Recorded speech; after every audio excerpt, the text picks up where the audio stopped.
좀 졸고 딴짓하는 게 안 보였으면 좋겠어. 너무 잘 보여. 여기 있으면 고가 좀 높아요. 이게 지금 천장하고 얼마 차이가 안 납니다. 사실 보면 다 이제 눈동자가 어디가 있는지. 그러니까 이제 얼마 전에 안경도 바꿔가지고 잘 보여요. 그 다니엘 기도회 할 때도 그 여자 선교사님이 목소리 크게 하는 게 좋은 사람들이 어쩔 수 없이 크게 한다고 얘기하잖아요. 네, 집중해서 다니엘 기도회를 통해서 여러 가지 또 은혜들이 있는데 그 중에서 이제 좀 마음이 와닿는 거는 하나님 정말 실제적이고 우리 인생 가운데 깊이 개입하시는구나. 우리 하루하루 그냥 살아가는 것 같아도 그 가운데서 하나님은 그분이 하실 일들을 아주 성실하게 행하고 계신다라는 것을 다시 한번 좀 돌아보게 됩니다.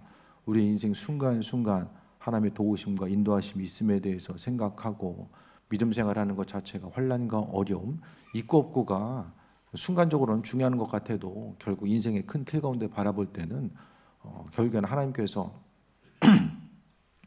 그분 원하시는 자리로 우리 이끄시고 또 예배하심, 함께 하심을 경험할 수 있게 되지 않나. 그러니까 모든 일들 가운데서 우리가 믿음으로 행동하고 반응하고 살아가는 것 자체가 얼마나 중요한 일인가. 그 부분에 대해서 다시 한번 생각해 보게 됩니다.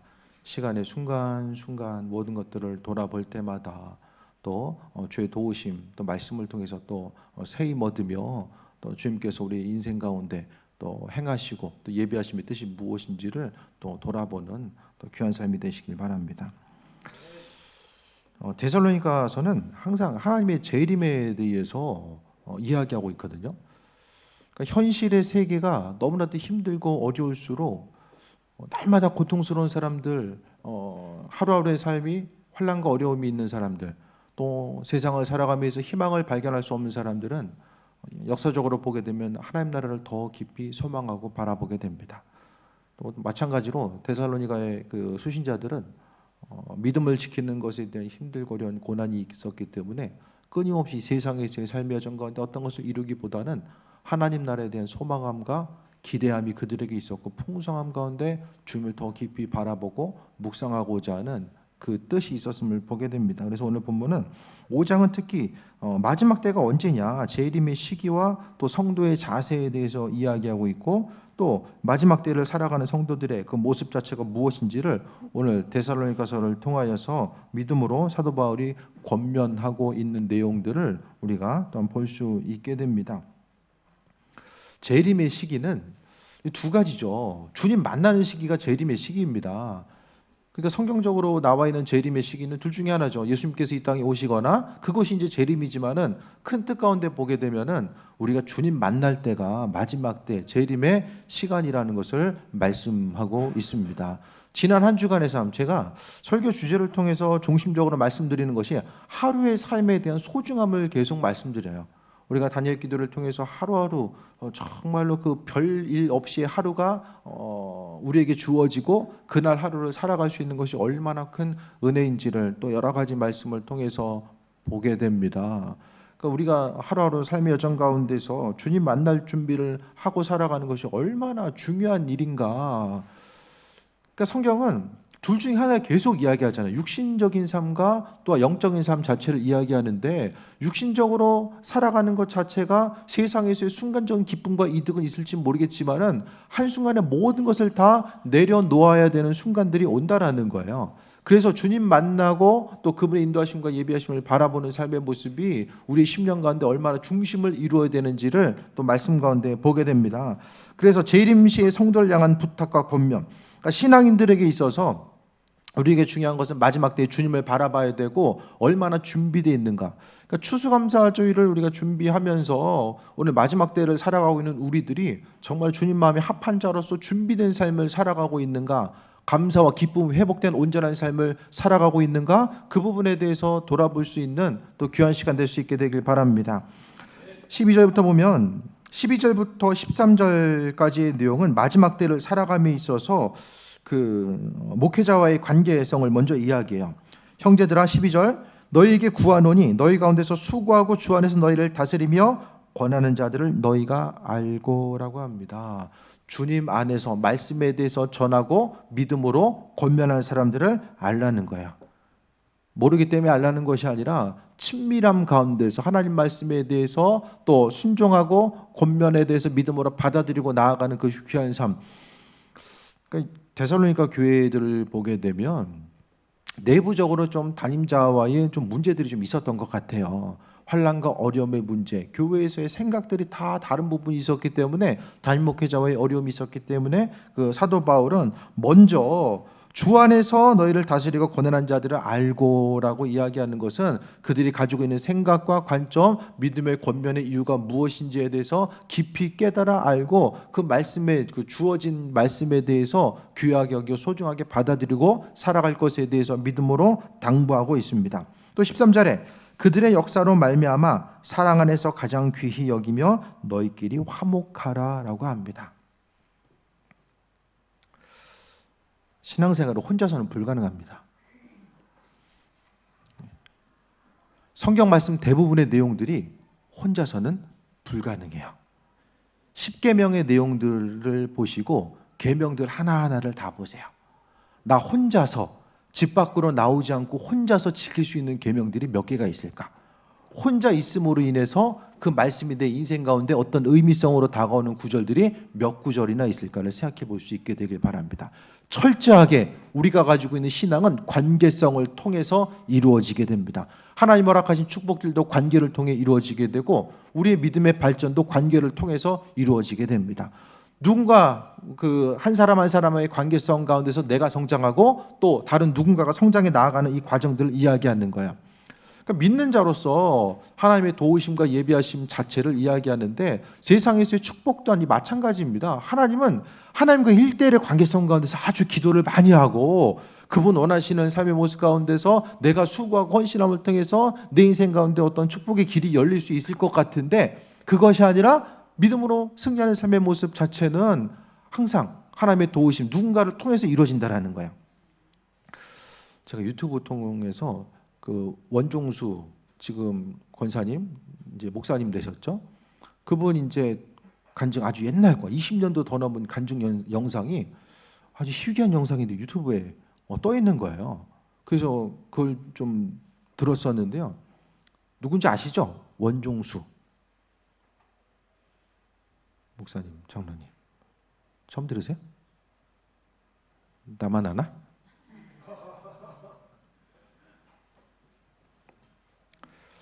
원종수 누구냐면은 발음이 안 좋아서 그런 거죠. 원종수 말씀드릴게요. 그분이 이제 가정이 믿음의 가정이죠. 그래서 어렸을 때 이제 피난와서 정말로 하루하루 끼니를 걱정해야 되는 그런 환경 가운데서 또 가정이 이제 신앙생활을 시작하고 주님을 만나고 하는 가운데서 이 원종수 권사님이 고등학교 때에 교회에서 이제 성령 체험을 하게 돼요. 하나님의 은혜를 체험하게 됩니다. 그래서 솔로몬과 같이 잠깐 간증 들은 걸 좀 말씀드리면은 솔로몬과 같이 주님께서 마음에 나타나셔서 하나님께서 내가 뭘 해줄까라고 했을 때에 돈이 오라고 한 소리가 여기까지 나왔다가 그 주일학교 때 솔로몬이 지혜를 구했잖아요. 그래서 그것이 생각나가지고 지혜를 달라고 했는데 주님 지혜를 주세요 하면서 한 가지 더가 뭐였냐면은 하지만 돈도 잊지 말아주세요. 이거를 딱 이제 한 말씀 더 붙여가지고 이제 간구한 거예요. 그러고 나서 이제 학교를 다니게 되는데 그 공부를 조금 잘해가지고 이제 중학교도 이제 좀 잘하는 학교, 고등학교도 잘하는 학교를 들어갔는데 문제가 뭐냐면은 성적이 안 나오는 거예요. 공부를 잘 안 해가지고 이제 성적이 안 나오는 거예요. 고등학교 가서. 왜냐면은 공부도 희망이 있어야 합니다. 희망이 사라지니까 공부할 목적 자체가 없는 거예요. 그래서 뒤에서 세는 것이 훨씬 더 빠를 수밖에 없는 그 상황 가운데서 하나님께서 지혜를 열어주신 거예요. 어떤 지혜를 열으셨냐면은 성경책을 이제 보고 나서 가다 보면은 성경책이 이제 눈에 보여지는 거예요. 두세 번 성경책을 읽고 나면 그 성경책이 머릿속에서 이제 기억날 뿐만 아니라 눈에 보여지는 거예요. 그래서 차를 타고 갈 때도 성경책이 그려지는 거예요. 근데 그게 공부할 때도 동일하게 적용이 된 거예요. 그래서 교과서가 특히 이제 역사 과목, 그 영어, 뭐 국어도 다 하나님 말씀 은혜 가운데 책을 두세 번 읽고 나면은 그게 이제 앞에 보여지는 것처럼 비춰지는 거죠. 그래서 고개를 싹 돌리면은 책장이 넘어가는 거예요. 이 은혜를 경험하게 됩니다. 그래서 바로 이제 성적 자체가 수직 상승하게 돼요. 그래서 서울대 의대를 차석인가로 들어가게 돼요. 근데 수학이 걸리는 거예요. 수학이. 나머지 과목은 그냥 보면 돼. 근데 이 수학 자체는 뭐 본다고 해서 이게 되는 게 아니잖아요. 수학이 걸려가지고 계속해서 이제 문제가 생기게 됩니다. 그런데 대학 가서는 이제 수석으로 서울대 의대를 졸업하게 되고 또 의사 시험까지 수석으로 졸업을 하게 돼요. 그러면서 이제 그의 간증 자체가 미국에서 이제 지금 암 전문의로 있으면서 이제 목회를 하고 계시는데요. 그러면서 이제 본인이 그렇게 축복받을 수 있는 원인 자체를 이제 한 세 가지로 이야기하는데, 먼저 자체는 첫 번째로 이야기하는 거, 어떤 때의 간증 집회를 통해서 나아갔는데 하나님께서 자신에게 부으셨던 그 축복에 대해서 왜 허락하셨는지를 그 장면 한 컷 한 컷을 이제 보여주셨다는 거예요. 그 중에 이제 기억나는 게 한 가지가, 노인인데, 노숙하는 노인인데 집으로 왔을 때에 자신들은 먹을 것도 없는데 어머니가 목욕시켜 드리라고 이야기해서 자녀들을 목욕시켜주고 노인분을 겨울 내내 이제 모시고 있었다라는 거예요. 그래서 옷이 너무 들어오니까 옷을 벗기가 하니까 나뭇가지 갖다가 요거 이제 옷에다가 손 대기가 너무 더러우니까 나뭇가지 갖다 옷을 이게 벗겨드리고, 이제 그런 현상이 있었고, 또 첫 월급을 타가지고 효자였어요. 그래서 부모님 고기 사드려야 되겠다 해서 했는데 밖에서 떨고 있는 노인 한 분이 이제, 이분은 노인만 바라보면은 이제 그런 주시는 하나님의 일하심이 있었던 거죠. 노인을 바라봤을 때에 버스 정류장에서 이제 내려가지고 가려고 하는데 거기만 지나가면 이제 고기 사가지고 가려고 그러는데 눈에 보이는 거예요. 그래서 그 당시 20년도 훨씬 더 됐죠. 3만 원을 그대로 이제 그분 드리는 거죠. 그래서 부모님 만나서 눈물로, 마음이 정말 아팠다고 이야기하더라고요. 그리고 돌아온 과정들. 그러면서 하나님께서 환상 중에 허락하신 것이 그 노인 자체가 자기 자신이었으면 이제 이야기한 거예요. 이웃을 통해서 예수님께서 임재하시는 거죠. 그 지나가다가 내 주변 이웃 한 사람 한 사람, 주님께서는 누군가를 통해서 우리 심령 가운데 임하시는 거죠. 하나님께서는 우리 믿음의 연단과 시험의 통로가 분명히 있게 되는데, 그분 이야기하는 것이 예수님께서는 이웃 한 사람 한 사람 누군가를 통해서 지금도 임재하고 계시고 우리의 마음 문을 두드리고 있다라는 거예요. 춥고 배고파하고 있을 때에 모든 사람들이 버스 정류장에서 지나갔던 그때에 이 한 분은 있는 것에 대해서 나눠드리고, 있는 소유 전부 주고 나서 3만 원 중에서 5천 원만 드리고 2만 5천 원은 그냥 거슬러 받을 걸, 그런 생각도 좀 많이 이제 순간적으로 했다라는 거예요. 힘들고 어려운 시기 정말 주님 마음에 합한 자로서 나아가는 거. 그러니까 누군가가 이웃을 통해서 우리에게 축복은 없습니다. 우리 이웃을 통해서가 아니면 주변 한 사람 한 사람과의 관계성을 벗어나서는 우리는 하나님의 축복을 기대할 수 없어요. 주님께서 성경을 통해서 우리에게 허락하신 축복 자체는 무엇이냐면은 우리 한 몸 잘 먹고 잘 살라고 주시는 것이 아니잖아요. 철저하게 하나님은 관계성 가운데서 우리는 통로입니다. 통로. 철저하게 우리는 육신의 복, 뭐 자녀들도 마찬가지고 재정적인 복도 다 마찬가지거든요. 누군가를 위해서 우리는 존재해요. 하지만 그 누군가를 위해서 존재하는 것이 바로 주님이 하실 일들을 우리가 행하는 것이고, 그것을 통해서 하나님께서 우리에게 은혜와 축복으로 허락해 준다라는 것을 이야기합니다. 그래서 13절을 통해서 사랑 안에서 가장 귀히 여기고 너희끼리 뭐해라? 송원아 뭐해라? 깜짝 놀랐어요. 딴 데 보면 안 돼 지금. 지난주에 세미나 잠깐 갔다 왔는데 교수님이 질문 이름 불러가지고 물어봐요. 딴짓을 할 수가 없어요. 상당히 부담스럽긴 한데 어쨌든 딴짓을 할 수가 없어.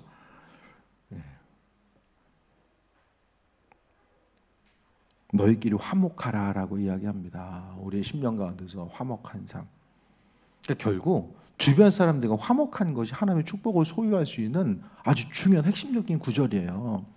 예수님께서는 날마다 꿈과 환상을 통해서 우리에게 나타나시기만 하는 것이 아니라 누군가 내 도움의 손길이 필요한 누군가를 통해서 우리에게 임하시고 함께 하신다는 사실 또한 우리는 분명히 기억해야만 합니다. 14절부터는 또 형제들아 너희를 권면하노니 게으른 자들을 권계하며 마음이 약한 자들을 격려하고. 게으르다고 해서 너 왜 이렇게 게으르냐 책망만 하고, 마음이 약하다라고 해서 신앙생활하다 보면 믿음이 약한 지체들이 있잖아요. 그들을 바라봤을 때에 순간적으로 참 이해가 되지 않고, 언제까지 옆에서 우리가 참 이렇게 믿음으로 권면해야 되나라는 생각이 순간순간 다가올 때도 있지만, 그래도 오늘 사도 바울은 본문 말씀을 통해서 게으른 자들을 세워주고 마음이 약한 자들을 격려하라고 이야기합니다. 포기하지 말고 격려하라고 이야기합니다. 우리가 포기하면 어떻게 돼요? 쓰러지고 넘어지면 결국 구원의 손길로부터 벗어날 수밖에 없으며 주님의 도우심으로부터 멀어질 수밖에 없는 안타까운 삶으로 마무리할 수밖에 없습니다. 그래서 마음이 약한 자들을 격려하고 힘없는 자들을 붙들어주고 모든 사람에게 오래 참으라라고 합니다. 그러니까 오래 참아야지만이 권계하고 격려하고 붙들어줄 수 있는 것은 참음이 있어야지만이 가능하기 때문에 이와 같이 말씀하고 있습니다. 주의 감당하기 위해서는 인내하지 않으면 할 수가 없어요. 우리의 심령이 하나님의 말씀으로 채워져 있지 않으면 못합니다. 우리 한 사람 한 사람이 내 한 몸 관수하기도 사실 힘들잖아요. 내 믿음 유지하기도 힘들고 또 내가 내 인생 살아가는 것도 힘들어요. 근데 성경은 너 혼자만 바라보지 말고 주변 누군가를 좀 제발 좀 바라봐라. 옆 사람을 통하여서 하나님이 우리 인생 가운데 붙여주신 한 사람 한 사람, 하나님 가장 관심을 기울이고 있는 게 뭘까요? 지금 이 시대에 하나님이 가장 중심을 두는 거, 그게 어디에 중심을 두실까요? 영혼 구원이죠. 하나님의 관심은 영혼 구원에 있어요. 죽음 이후의 삶이 어떻게 펼쳐질지에 대해서 전혀 모르고 있는 그들을 향해서 하나님께서는 그들 한 사람 한 사람 예수 그리스도를 통해서 구원하길 원하고 계셨고, 관계성이 중요한 것 자체는 이 관계가 무너져서는 하나님의 말씀이 전해질 수 없다는 것입니다. 삶의 모습, 삶의 행실 자체가 그리스도 예수의 사람으로 변화되지 아니하면은 아무리 복음을 이야기해도 그 복음에는 생명이 있을 수가 없기 때문에 철저하게 하나님께서는 이 관계에 대해서 우리에게 말씀하고 있고, 이 관계성, 나누고 섬기고 베푸는 삶의 모습이 중요한 이유는 관계가 무너지면은 복음의 말씀이 절대로 들어갈 수 없기 때문에 우리 심령 가운데 권면하고 있습니다. 그래서 모든 사람에게 오래 참으라라고 합니다. 저 사람은 신하니까 좀 참을만 하고, 저 사람은 좀 나와 관계가 없으니까 못 참고, 그게 아니라 성경은 오래 참으라고 이야기합니다. 마지막 때를 살아가는 우리 심령의 중심은 오래 참음이 있어져야 됩니다. 참지 못하면 신앙생활 할 수가 없어요. 믿음 생활 자체는, 신앙생활이라는 것은 피조물인 우리가 창조주 되신 하나님과의 그 관계성 가운데 일하는 거예요. 그 무한한 에너지, 또 그 중심 되신 하나님의 인도하심, 그분에게 우리가 연결되어서 쓰임받기 위해서는 우리의 심령 자체가 참음이 없고 우리 스스로 결단하고 또 인내하고 포기할 것을 포기하지 않으면은 그분의 예배하심과 인도하심 자체를 감당할 수가 없다라는 것을 이야기합니다. 하나님의 도우심과 예배하심의 그 손길이 있기 때문에 우리가 살아가는 것이고, 결국 이웃 한 사람 한 사람 가운데서 오늘 12절부터 14절의 내용, 또 전체적인 내용의 중심은 신앙생활 아니라도 그냥 세상을 살아감에 있어서 어떤 좋은 권면의 내용들로서도 그렇게도 우리가 받아들일 수 있는, 다른 곳에서도 읽을 수 있는 내용이죠. 하지만 오늘 한 구절 한 구절이 중요한 것은 내 인생을 좀 착하게 살아라, 의미 있게 살아라, 보람 있게 살아라, 그걸 이야기하는 것이 아니고 하나님과의 관계성 가운데서 피조물로서, 창조주 되신 하나님과의 관계성 가운데 있는 피조물로서 우리가 어떤 삶을 어떻게 살아가야 되는가에 대해서 분명히 우리에게 믿음으로 또 말씀하고 있습니다. 15절 봅니다. 삼가 누구에게든지 악으로 악을 갚지 말게 하고 서로 대하든지 모든 사람에게 대하여 대하든지 항상 선을 따르라라고 합니다. 12절부터 15절까지의 내용들은 한 구절 한 구절 보면은 이 정도는 내가 할 수 있겠어.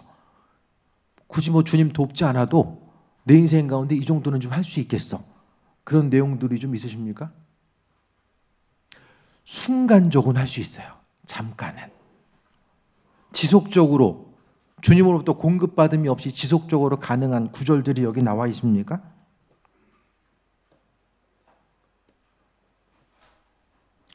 운전하다가 앞차만 조금 늦게 가도 저 인간 왜 저러지? 길을 모르나? 내가 뒤에서 따라오는 거 모르나? 그 마음에 여유가 없어지는 우리. 연약한 우리의 심령.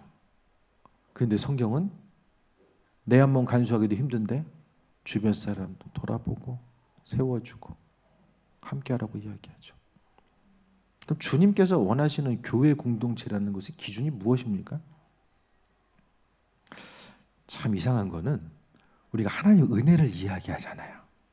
은혜를 이야기하는데 교회 대부분의 사람들의 사고 구조는 율법주의적이에요. 율법을 기준으로 해서 선과 악을 나누고 율법을 기준으로 해서 이야기해요. 잘못하면 너 이거 문제 이거 있으니까 잘못한 거야. 이거 했으니까 하나님 축복하실 거야. 이게 율법주의 사고거든요. 하고 안 하고 그것을 떠나서 하나님만의 방법, 예비하심, 그분의 사랑과 인도하심과 예비하심이 있는데 그거 날마다 복음을 이야기하면서 행동은 율법주의적으로 행동한다는 거예요. 그게 아니라 오늘 본문에 나와 있는 모든 것들은 하나님 허락하신 은혜 가운데 우리가 충만하게 거하고 있지 못하다면은 이 모든 내용들을 우리가 하나도 행할 수 없다라는 것을 보게 됩니다. 이웃 한 사람 한 사람 관계가 얼마나 중요한가.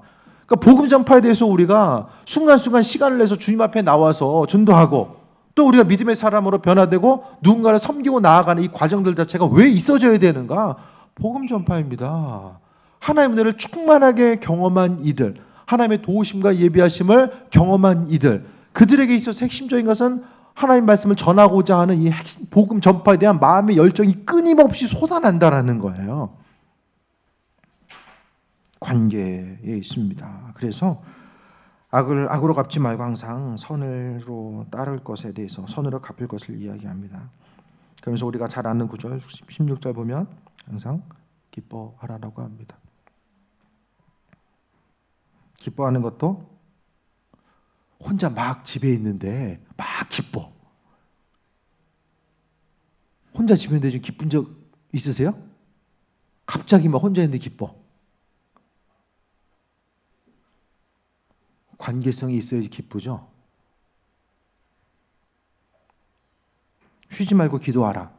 성경이 기도하라는 것이 나 혼자 골방에 들어가지고 맨날 내 기도 제목 가지고 기도하라는 거예요? 범사에 감사하는 것도 혼자 내게 주어진 것만 가지고 감사하라고 이야기합니까? 12절부터 22절까지를 관통하는 핵심적인 주제는 관계입니다. 관계성. 관계를 떠나서는 할 수 없는 거예요. 주변 사람들과의 관계가 무너져 있으면 하나님과의 관계가 무너져 있다는 증거입니다. 하나님과의 관계는 충만한데 주변 사람들 만날 때마다 부딪혀. 이상하죠? 있을 수가 없어요. 주님과의 관계성의 회복은 사람들과의 관계를 통해서 나타날 수밖에 없습니다. 추수감사절 특히 이제 보내면서 생각해봐야 될 것은 우리가 관계에 대해서 더 돌아봐야 되는 거예요. 이 시간을 통해서 우리가 추수하고 열매를 거두는 것도 중요하지만은 무너진 관계성이 회복되어야 되는 것이 또한 이 추수감사 주일의 절기가 되어야 된다는 것을 다시 한번 말씀드립니다. 추수감사절을 통해서 제가 그동안 계속 이제 세 가지를 강조드렸습니다. 첫 번째 강조드린 것 자체가 감사하는 삶. 주변 사람들과의 관계성 가운데서 우리가 철저하게 믿음으로 고백하고 감사하는 거죠. 감사라는 것이 나에게 잘해준 사람들, 내게 유익을 주었던 사람들만 감사가 아니라 내게 손해를 주고 또 힘들게 한 누군가라고 할지라도 하나님께서 그 환경을 통해서 내게 허락하신 그 은혜가 분명하게 있다는 사실을 기억하면서 감사하는 것입니다. 별일 없이 하루 살아가는 걸 얼마나 감사합니까? 제가 어제 밤에도 좀 잠자리에 들면서 그런 생각을 해봤어요. 아무 일 없이 편안하게 잠자리에 들 수 있는 것 자체가 얼마나 감사합니까?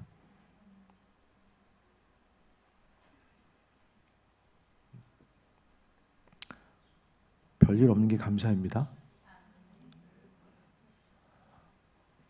별일 없는 게 정말 감사입니다. 이번 한 주간 감사가 더 회복될 수 있게 되길 바랍니다. 보여지는 것보다, 보여지는 것마다, 들려지는 것마다 마음의 중심 체계 자체를, 기본 중심 마음의 생각을, 부정적인 것은 최대한 우리가 버리려고 하고, 부정적인 말과 행동, 생각은 최대한 하지 말아야 되고, 부정적인 말 한마디에서 우리가 잠시 속은 시원할 수 있어요. 근데 지나고 나면 그 부정적인 한마디 말로 인해서 우리 10년간도 엄청난 데미지가 생기고, 하나님과의 관계성, 그분의 허락하신 은혜와 축복을 받을 수 있는 그릇. 그러니까 하나님은 우리에게 축복해 주신 이유는 우리를 통해서 그 은혜와 축복을 흘려보내라고 이야기해요. 근데 통로가 막혀 있어. 우리 심령에 통로가 막혀 있거나 그 통로가 더러워져 있어요.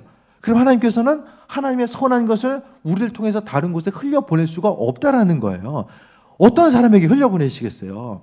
환경 가운데서 날마다 감사하고 주님 감사합니다. 주변 사람들을 통해서 내가 돌아보고 관심을 기울이고 흘려보낼 수 있는 누군가를 찾지 않겠어요? 거기에 더 우리가 중심을 둬야 되고, 가장 심령 가운데 건강한 신앙의 중심은 감사에 있습니다. 우리 심령이 하나님 앞에 온전하고 바로 서 있음의 증거 자체는 감사에 있습니다. 잃어버린 감사가 우리는 정말로 회복돼야 됩니다. 주일 예배도 매주가 감사해요. 주님의 부활하심에 대해서 초대교회 교인들은 감사하기 위해서 매 주일날 모였어요. 왜? 주님이 주일날 새벽에 부활하셨기 때문에 주일날 모인 거예요. 매 주일의 핵심적인 것은 하나님을 향한 감사. 그것이 핵심적인 내용이고, 또 추수감사주일로 모이는 것은 한 해 동안 하나님께서 허락하신 은혜에 대한 깊은 감사와 소망감과 기대하는 모습이 이 감사의 내용 가운데 담겨져 있습니다.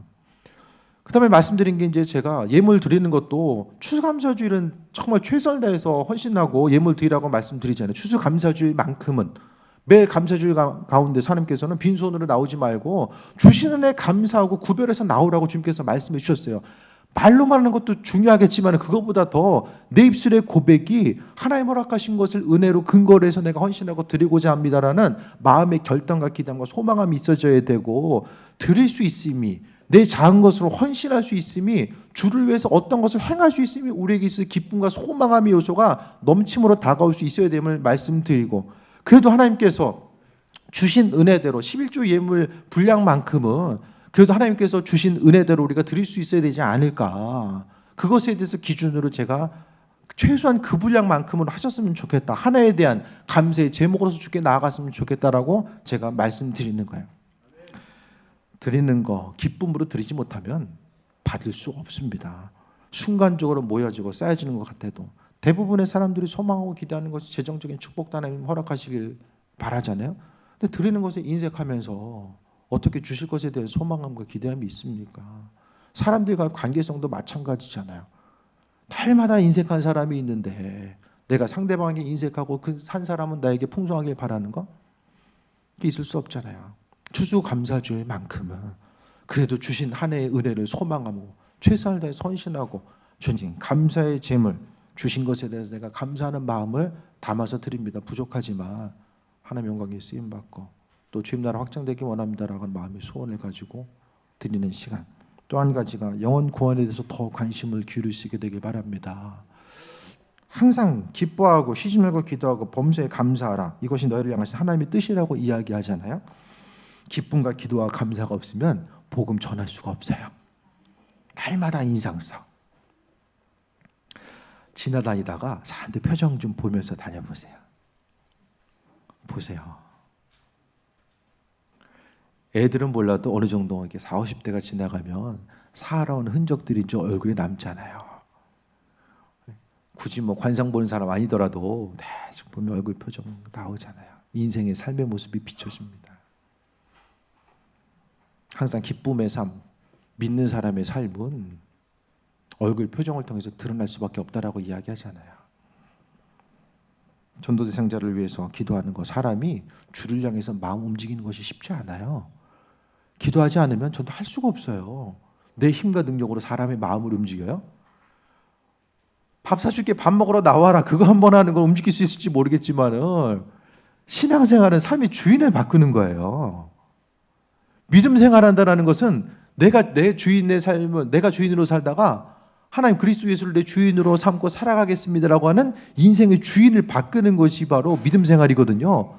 인생의 주인 바꾸는 게 어떻게 쉽게 가능해요? 주님께서 나서서 그분께서 그분의 일들을 행하시지 않으면 할 수가 없는 것이 바로 믿음 생활의 모습입니다. 전심을 다해서 한 주간 전도 대상자를 위해서 섬겨 주시고 또 복음 전하고, 그래도 교회 특별한 날, 교회 잔치 날이잖아요. 한번 초청해서 오든 안 오든 건 그들의 몫이죠. 주님이 하셔야 될 일이지만은 그래도 입술을 벌려 우리가 쓰임 받고자 하는 그 모습 자체는 분명하게 있어져야 됩니다. 하나님께서 다 계시를 통해서 주셨으면 선지자들이 왜 필요하고 하나님의 일꾼들이 왜 필요하겠습니까? 하나님은 하나님의 뜻에 관심을 기울이고 있는 한 사람 한 사람을 또 사용하시고 은혜로 임하신다라는 것을 말씀하고 있습니다. 19절 봅니다. 성령을 소멸하지 말며 예언을 멸시하지 말고, 그러니까 성령께서 일하신다라는 거예요. 그러니까 12절부터 나와 있는 이 중심적인 것들, 이 관계성 가운데서 내가 할 수 없는 일들을 하나님께서 행하신다라고 말씀하는데 성령께서 주인 되셔서 일하신다라고 말씀하고 있습니다. 범죄하려 좋은 것은 취하고 악은 어떤 모양이라도 버리라라고 합니다. 악한 것의 특징 자체는 좋아 보여. 좋은 것은 안 좋아 보이는 특징이 있어요. 영적인 것은. 영적으로 선한 것들은 하기 부담스럽고 힘들어하는 것들이 있고, 또 좋지 않은 것들은 순간적으로 유익의 것으로 다가올 때가 많이 있습니다. 하지만 그것을 분별하라고 성경은 말씀하고 있어요. 믿음 생활하는 것이 가장 큰 축복입니다, 여러분. 긴가민가 하세요? 뭐지 믿음 생활하는 게? 잘 모르시겠어요? 어떤 사람은 날마다 주님께서 은혜도 하시고 인도하시고 말씀하러 가시고 함께 하셨다고 하는데 누구는 그걸 왜 경험하지 못할까요? 첫 번째는 믿음이고, 마음의 중심이 항상 그분께 가 있는 것. 하나님 말씀에 대해서 계속해서 듣고자 하는 사람에게 하나님께서 들려주세요. 귀로 들리기보다는 마음의 감동으로 알게 하시는데, 대부분의 사람들은 하나님께 묻고서 마음의 감동을 받았을 때에, 오늘 좀 주제를 좀 폭넓게 좀 말씀드리고 있어요. 뭐 두서없이 여러 가지 말씀드린 것 같지만 어쨌든 한 해를 정리해야 되는 이 상황 가운데서 성경도 지금 관계 가운데 여러 가지 이야기하고 있잖아요. 다양한 주제를 이야기하고 있으니까 좀 참고해서 들으세요. 말씀으로 살아가고 믿음으로 살아가는 것 자체, 하나님 말씀에 대해서 듣고자 했을 때 주님께서 마음의 감동으로 주시는데, 주님께서 내 마음에 이런 마음이셨습니다. 그것에 대해서 주님이 이렇게 말씀하셨습니다.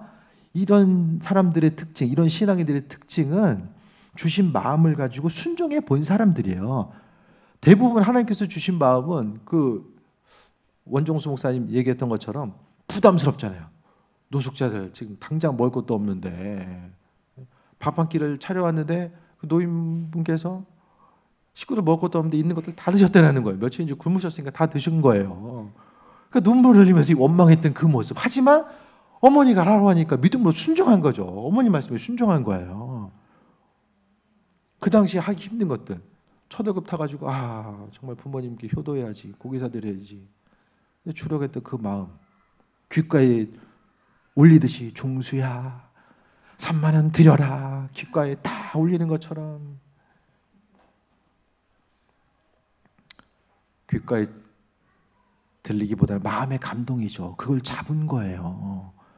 그러니까 대부분 하나님 주신 마음은 마음에 부담스러운 거, 때로는 뜬금없는 거. 뜬금없고 부담스러우니까 안 하잖아요. 그게 조금씩 통로는 닫혀. 주님 말씀해 주세요. 내가 순종하겠습니다. 말해줬는데 안 하잖니 하면서 그냥 점점 닫히는 거죠. 그러니까 평생 가도 주의 음성에 귀를 못 기울이고, 사람들의 관계성 가운데서 전도하기 가장 힘든 사람은 누구예요? 교회 오세요. 안 온단 말은 죽어도 안 해. 갈게. 언제 온지는 몰라. 그냥 간대. 얼마나 말만 듣고 말만 하고 안 하는 사람들. 주시는 마음의 감동에 귀를 기울이셔서 몇 번 순종해 보세요. 해봐야지만 이게 주님의 뜻이구나 아닌지를 알아요. 주님께서 내 인생 가운데 어떻게 인도하시고 함께 하시는지 그제서야 알게 된다라니까요. 그래야지만 믿음 생활이 재밌어요. 때로는 믿음으로 순종하고 결단하는 것이 어려울 때도 있어요. 그렇지만 처음에 힘들지만 순종하고 결단하는 것이 하나님의 뜻이 있겠구나. 그것에 대한 믿음이 생기면 결단하고 앞으로 나아갈 수 있는 은혜들이 있게 됩니다. 말씀 정리합니다. 주님의 도우심 가운데 다음 한 주간 또 올 한 해 주님께서 살려주셔서 올 한 해 1년 동안 그래도 작년 추수감사주일부터 살려주셔서 여기까지 왔어요.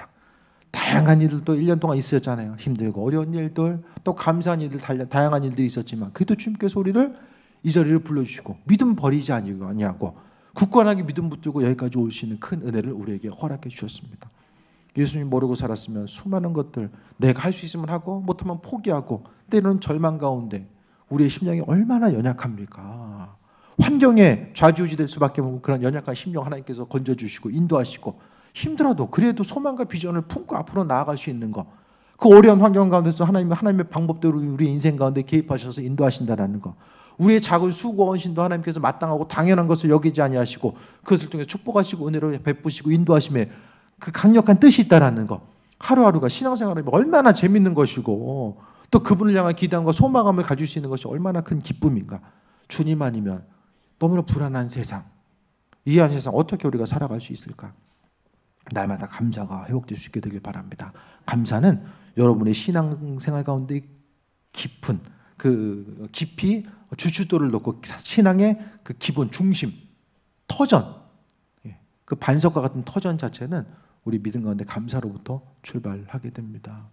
이번 한 주간 감사하시고 한 주간만은 정말 감사하시고 원망 불평하지 마시고 기대함과 소망아 주님 때문에 내가 기쁘다.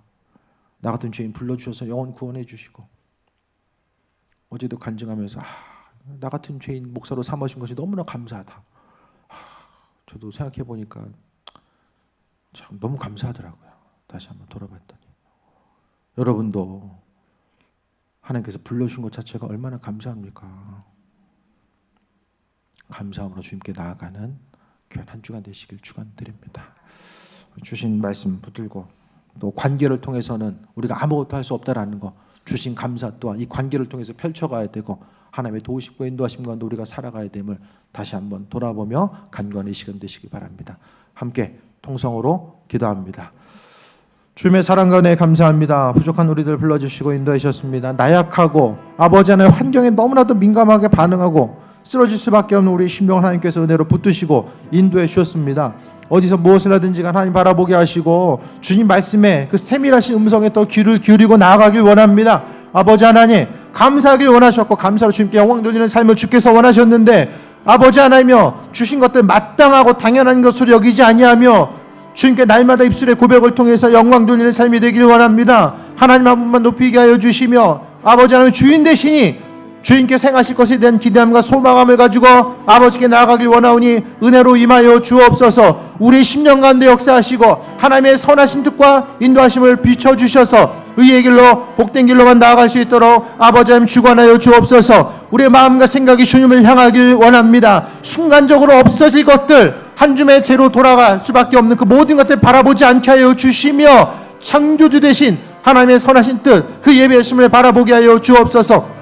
마지막 순간 주님 앞에 갔을 때 자리에서 칭찬받는 이들 되길 원합니다. 하나님 말씀에 순종하여서 아버지 하나님 말씀대로 믿음으로 살아갔던 모든 것들 아버지께서 기억하시고 우리 심령 가운데 위로하시고 은혜 허락하시고 축복하실 줄 믿습니다. 주여 하나님이여 우리 한 사람 한 사람이 하나님 마음에 합한 자 되길 원합니다. 분별할 수 있는 은혜 허락하여 주시고 주여 무엇보다 하나님을 더욱더 깊이 열망할 수 있는 지혜 허락하여 주옵소서. 주님의 손길과 예비하신 것 풍성함이 우리 심령 가운데 날마다 거하길 원합니다. 세상 다른 거 바라보지 않게 하여 주시며 하나님의 뜻 그 예비하심과 인도하심 바라보기 앞서서 주님의 지혜가 있어서 분별하게 하여 주시며 사단 원수막의 공격 앞에 분별하게 하시고 버릴 것 버리게 하여 주시며 믿음으로 승리하는 삶을 날마다 살아가게 하여 주옵소서.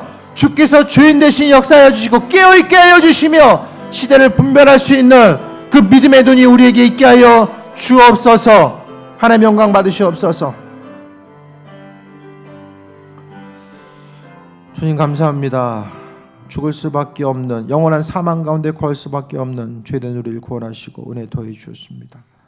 다른 어떤 것이 아니라 하나님께서 이미 우리에게서 최고의 선물 감사의 제목을 허락해 주셨음을 바라보게 됩니다. 입술의 고백이 감사로서 채워지게 하시고 날마다 주님만 높이게 하시며 주변에는 누군가가 내게 부담스러운 존재가 아니라 하나님의 영광을 나타내고 주님의 축복을 소유할 수 있는 귀한 통로가 되는 아주 소중한 존재들임을 기억하게 하시며 믿음의 눈을 들어 주변에 존재하고 있는 그리스도 예수 주님을 발견하게 하여 주옵소서. 하나님 말씀 가운데 화평이 임하게 되길 원합니다. 강건함으로 역사옵소서. 예수님의 이름으로 기도했습니다. 아멘.